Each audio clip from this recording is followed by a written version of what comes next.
Doctor B. Sivaprakasam, நுகர்வோர் பாதுகாப்பு. இன்றைக்கு சீரியல் நம்பர் 58. லாப நோக்கத்துக்காக கடன் பெறுபவர் நுகர்வோர் அல்ல.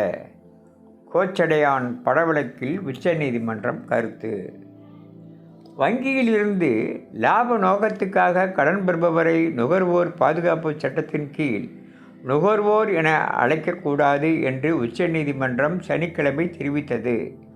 நடிகர் ரஜினிகாந்த் நடித்த கோச்சடையான் திரைப்படத்தின் தயாரிப்புக்கு பிந்தைய விளம்பர பணிகளுக்காக சென்ட்ரல் பேங்க் ஆஃப் இந்தியா வங்கியில் ஆர்ட்ஸ் பியூரோ என்ற விளம்பர நிறுவனம் கடன் பெற்ற விவகாரத்தில் இவ்வாறு தெரிவித்தது.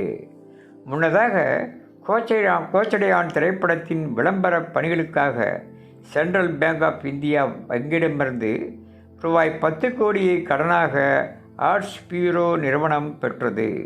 இந்த கடன் தொகையை குறிப்பிட்ட கால அவகாசத்திற்குள் அந்த நிறுவனம் செலுத்த தவறியதை அடுத்து கடன்களை வசூலிக்க தீர்ப்பாயத்தில் வங்கியின் சார்பாக வழக்கு தொடரப்பட்டது.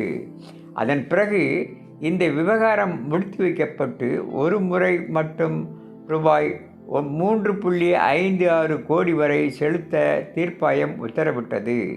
இதைத் தொடர்ந்து அந்த தொகையை ஆர்ட்ஸ் பியூரோ நிறுவனம் செலுத்தியது. அதன் பிறகும் கடன்கள் குறித்த தகவல்களை மேலாண்மை செய்யும் சிவில் நிறுவனத்தின் கடன்களை திருப்ப செலுத்தவில்லை என்று தங்களை வங்கி குறிப்பிட்டு பெயரை களங்கப்படுத்தியதாக குற்றம் சாட்டி தேசிய நுகர்வோர் குறைதீர் ஆணையத்தில் NCTRC ஆர்ட்ஸ் பியூரோ வழக்கு தொடுத்தது. இதை விசாரித்த NCTC நஷ்டஈடாக சம்பந்தப்பட்ட நிறுவனத்துக்கு ரூபாய் 75 லட்சத்தை வழங்குமாறு வங்கிக்கு உத்தரவிட்டது. மேலும் அனைத்து கடன்களையும் நிறுவனம் செலுத்திவிட்டது என்றும் நிலுவைத் தொகை ஏதும் இல்லை என்பதற்கான சான்றிதழை வழங்கவும் உத்தரவிட்டது.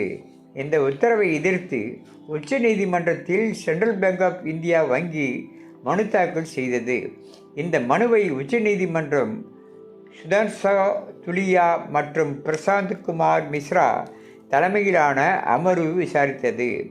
அப்போது நீதிபதிகள் கூறியதாவது: வர்த்தக நோக்குடன் செயல்படுவதால் இந்த வழக்கில் சம்பந்தப்பட்ட நிறுவனத்தை நுகர்வோர் என்பதில் இருந்து விலக்களிக்கக்கூடாது என்பதில் கவனமாக உள்ளோம்.